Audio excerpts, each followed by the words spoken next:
বেটা তোরা খুঁজতাছি আমি ব্যবসা দিমু তুই কই গেছিস স্টেশনে পাই না খুঁজা। আরে ভাই পরাটার দোকানে কাজ করতেছিলাম। কি করছ তুই কাজে ঢুকে গেছিস গা? ওই ভাই তুমি আও না 2-3 দিন ধরে হেললেগা। আমি তোর কইছি একটু সবুর কর দিমু তো ব্যবসা। হেললেগা ভাই 2-3 দিন পেট চালানোর লেগে হেললেগা কাজে ঢুকছিলাম। কত টাকা বেতন পাস? 100। 100 টাকা কি প্রতিদিন? জি। থাকা খাওয়া? থাকা ওই যে প্ল্যাটফর্মে যা থাকে। কমলাপুর প্ল্যাটফর্মে থাকোস? জি। আর খাস করতে খায় ওই যে রাত্রে হেরা খাওয়ায় 2 বেলা আমার টাকা দিয়ে খাইতে হয়। তোর টাকা কই পাইলি তুই? টাকাই তো বাজে 100। 100 টাকা দিয়ে ওই যে 50-50 করে ওই যে ওনে ভাত খাওয়া অন্তত ভাত খাই। আর বেটা কি কস 100 টাকা দিয়ে আবার ওই টাকা দিয়ে খাওয়ান কাজ? তা তোর বেতন দিয়ে তো লাভ হইলো কি তাহলে? আর ডিউটি করাতে করা পর্যন্ত করস? বিকাল 4টা থেকে ফজরের আজান 6টা পর্যন্ত। ওরে আল্লাহ, বিকাল 4টা থেকে ফজর আজান পর্যন্ত 8 আর 6 14 ঘন্টা ডিউটি করস?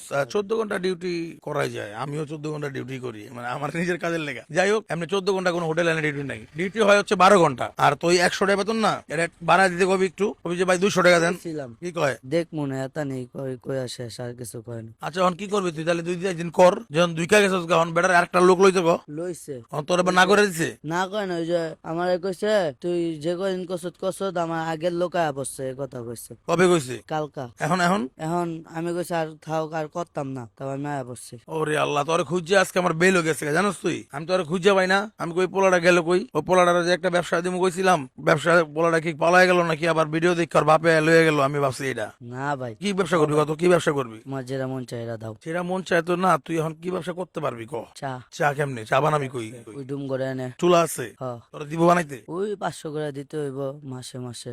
গ্যাসের চুলা? হ এই বেটা 500 টাকা দিব তোরা গ্যাসের চুলা? কইলে দিব আমার আবার অনেক চিনে। আচ্ছা তাহলে তুই আগে সব সেট কর, কোন জায়গায় চা বানাবি জায়গা দেখ, জায়গা দেখলে তারপরে লোক, কারণ আগে লইয়া দিয়া পরে তুই চা বানানোর জায়গা পাবি না, কমলাপুরে দৌড়াবি, হানে দৌড়াবি, ওখানে দৌড়াবি, ফুটপাতে। এরকম একটা ব্যবসা দিতে হইব যে তোর রান্নার প্রসেসিং নাই। দর্শক একটু কমেন্ট করেন তো আর কি ব্যবসাটা দেওয়া যায়। আমাদের সমাজে এরকম প্রচুর মানুষ আছে যারা হচ্ছে এরকম এই যে রাস্তাঘাটে থাকে। রাসেল কিন্তু ধরেন অল্প কদিন হয়েছে ঘর থেকে পালাইছে, যখন কমলাপুর স্টেশনে থাকবো, কোনো কিছু করবো না, এরকম ঘুরবো ফিরবো, একটা সময় কিন্তু ডেন্ডি খোর হয়ে যায়। ডেন্ডি খোর হয়ে কেউ জন্ম লয় না, গাঁজা খোর হয়ে কেউ জন্ম লয় না, কিন্তু পরিবেশ পরিস্থিতি আমাদের গাঁজা খোর বানায় ফেলে, মদ খোর বানায় ফেলে, জুয়ারু বানায় ফেলে। ব্যাপারটা হচ্ছে এনভায়রনমেন্ট। আপনি কোন এনভায়রনমেন্টে থাকতেছেন? কোনো খারাপ জায়গায় যাইছে না ভাই। আচ্ছা ভাই। খারাপের কিন্তু কোনো দাম নাই ভাই, হ ভাই। নেশাখোরের কোনো দাম নাই। আজকে তুই নেশা করবি, কালকে তুই যখন বিয়ে করতে যাবি ভালো একটা জায়গায় বিয়ে করতে পারবি না, আরেকটা নেশা করি তোর বিয়ে করতে হইব। হ ভাই। যাই হোক, ওই বুঝছে। রাসেলের জন্য শুভকামনা। রাসেল এটা ব্যবসা বাণিজ্য দিয়ে দিব। আর রাসেল আমি তোর খেয়াল রাখবো কিন্তু, আচ্ছা আমি তোর অবজার্ভ করবো আগামী 6 মাস তুই কই কি করস।